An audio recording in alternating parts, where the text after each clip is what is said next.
Only reading this morning is from the Gospel of Matthew, and it's from chapter 13, verses 13 through 15. This is why I speak to them in parables. Though seeing, they do not see. Though hearing, they do not hear or understand. In them is fulfilled the prophecy of Isaiah. You will be ever hearing, but never understanding. You will be ever seeing, but never perceiving. For this reason, people's hearts have become calloused. They hardly hear with their ears, and they have closed their eyes. Otherwise, they might see with their eyes, hear with their ears, understand with their hearts, and turn, and that would heal them. Now please center yourself in whatever way feels comfortable for you as we enter into a short time of prayer and meditation. Infinite Spirit, ground of all being, to that which each of us deems holy and worthy of worship. Thank you for this day and another opportunity to better understand the world around us and the people who live in it with us. Thank you for helping us to open our minds to new and unexpected possibilities and realities beyond our own limited experiences. Thank you for this community of friends and family where we can share, learn, and grow together. Thank you for compassion and wisdom as we attempt to help those who are in need of our assistance. And thank you for guidance and direction as we strive to live our lives to the best of our abilities, with love for ourselves and for all of those around us.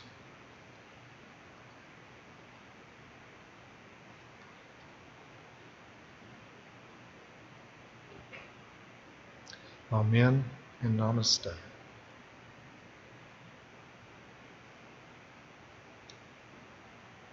We've all seen it, we've read about it, and we've seen its results. It's happened to children, women, the elderly, and it's happened to men. There were signs. There were bruises, countless bruises, over and over again. There were black eyes caused by run-ins with doors. There were even broken bones. All the evidence was there, or so those who recalled later, after the horrifying evidence could no longer be ignored. But then there was also the other evidence, or was it really evidence after all? He or she was a good father, mother, son, daughter, or neighbor. They were members of the PTA, or the symphony, or they taught school, or even Sunday school. They were good church-going Christians, or synagogue-attending Jews. So it just couldn't be true. They couldn't be abusers. But it was true. The child, the woman, the grandmother or grandfather was terribly abused and either seriously injured or dead. But the fact remains, it was abuse. So how did we get here? How did everyone see the evidence and yet completely ignore the evidence? One of the things that is often going on is something called cognitive dissonance. Cognitive dissonance is that uncomfortable feeling you get when you hold two conflicting beliefs at the same time. Someone you know is being abused, but that can't be true because the abuser is a really good and loving father. Psychologist Leon Festinger first identified the condition in 1957. In his book, A Theory of Cognitive Dissonance, Festinger proposed that two ideas can be consonant or dissonant. Consonant ideas logically flow from one another, while dissonant ideas oppose one another. For example, a person who wishes to protect other people and who believes that the COVID-19 pandemic was real might wear a mask in public. This is consonance. If that same person believed the COVID-19 pandemic was real but refused to wear a mask, their values and behaviors would contradict each other. This is dissonance. A temporary solution is to explain away one of your conflicting beliefs so that you can hold on to the other belief. That's where the other evidence, the not really evidence, comes in. You accept this other evidence because some aspect of your life promotes this other evidence, and you can't go against your friends, your family, your very tribe.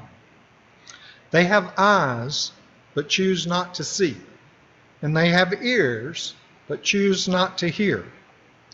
Those are the words of Jesus in Matthew, and also in Mark chapter 8, where he said, "Do you have a hardened heart? Having eyes, do you not see? And having ears, do you not hear?" Sadly, the answer to those questions for some people is yes, they do. They choose not to see or hear. But for others, those whose reasoning abilities are still flexible, maybe a little more dissonance will cause them to be more open to real and tangible evidence. We can't force people to see, but we can sometimes remind them of actual evidence to the contrary. And if that causes more dissonance, well then so be it. Sometimes the dissonance forces a resolution, and sadly oftentimes it does not. An easy to understand example of cognitive dissonance relates to football. We all know football is a rough sport, but if you are an NFL player, you are likely passionate about the game and equally passionate about your health and fitness. After all, most professional players are elite athletes, used to relying on their bodies for feats of strength, speed, and agility. Nevertheless, recently the NFL settled a multi-billion-dollar lawsuit with retired players over concussions. Up until that settlement, the NFL argued that playing football was mostly safe, even though many people's gut intuition questioned the overall safety. In any event, most football players continue to side with denial rather than with common sense. Just recently, however, and possibly due to the NFL settlement and all of the retired players coming forward with actual brain damage, things have begun to change, especially for players like Chris Borland. He called it quits after only one very successful season in the NFL. When he quit, he said, "I just honestly want to do what is best for my health." His passion for his health won out over his passion for the game. There are countless other examples of cognitive dissonance, but I'm mostly interested in how it plays out in our religious lives and the primarily Christian society we all find ourselves living in. Cognitive dissonance has been going on for as long as human beings have been thinking, and it has affected Christianity just like every other institution. Early on in Christianity, a dissonance developed when scientists began to realize the earth wasn't the center of the universe. Eventually, the evidence conclusively proved it wasn't. But people didn't want to go against the teachings of the church. so they continued to support the church. In the 1600s, Galileo was condemned for his heretical beliefs, and after his conviction, he spent the remainder of his life under house arrest. Eventually, however, the evidence prevailed. But it wasn't until 1999 when Pope John Paul II finally admitted the error of their ways. Yes, it took almost 400 years. Regarding the issues I want to explore today, when we attempt to tackle the cognitive dissonance we see in ourselves and others, the outcome will never be clear. If we are forceful with our knowledge, we may alienate both friends and family.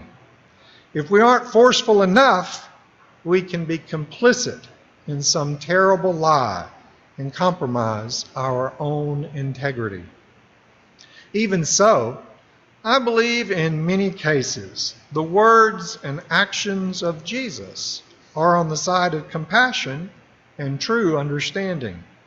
So in dealing with our Christian friends, I suggest we use Jesus' own powerful words and teachings.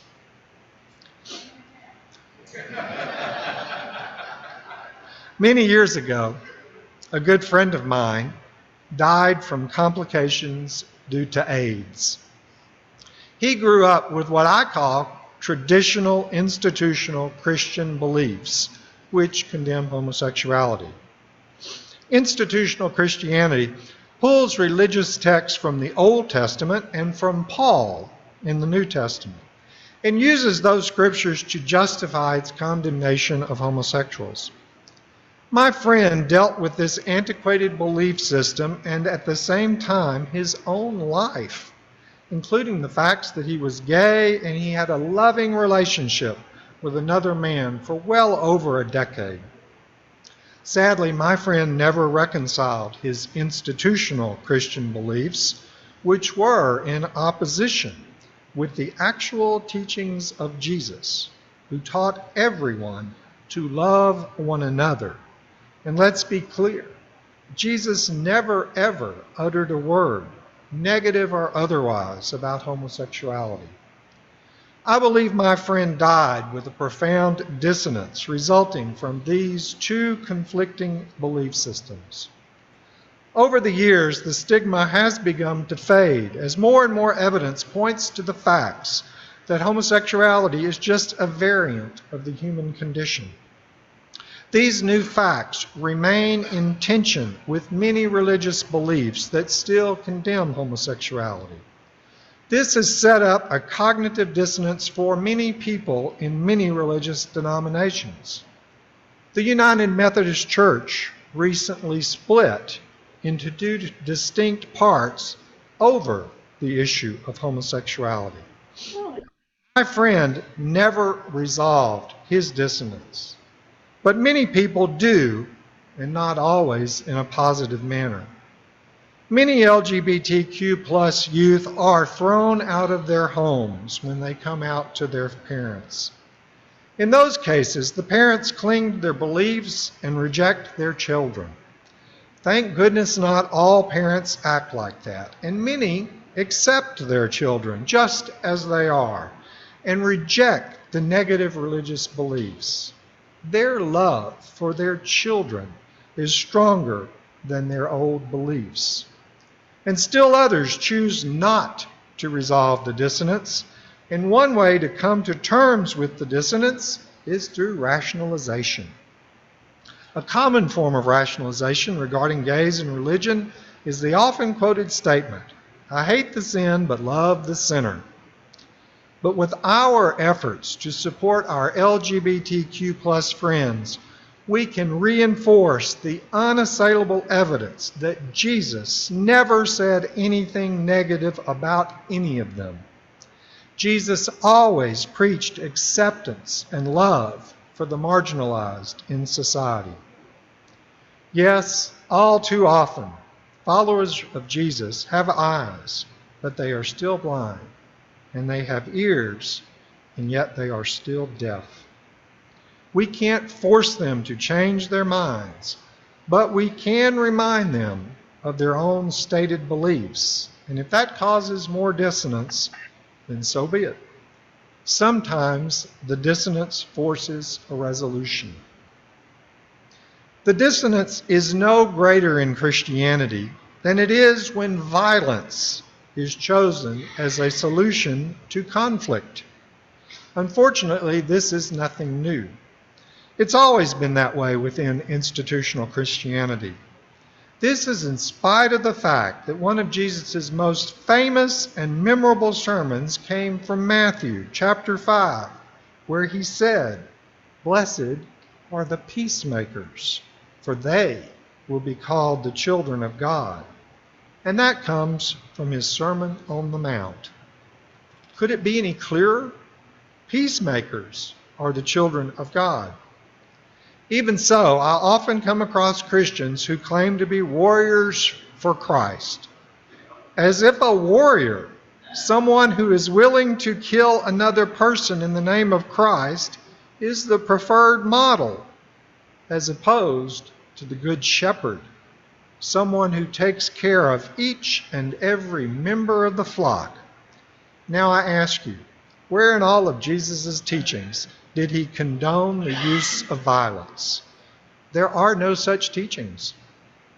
In my opinion, using violence in the name of Jesus has become the norm, and there is a profound cognitive dissonance between accepting violence in institutional Christianity and with the actual teachings of Jesus.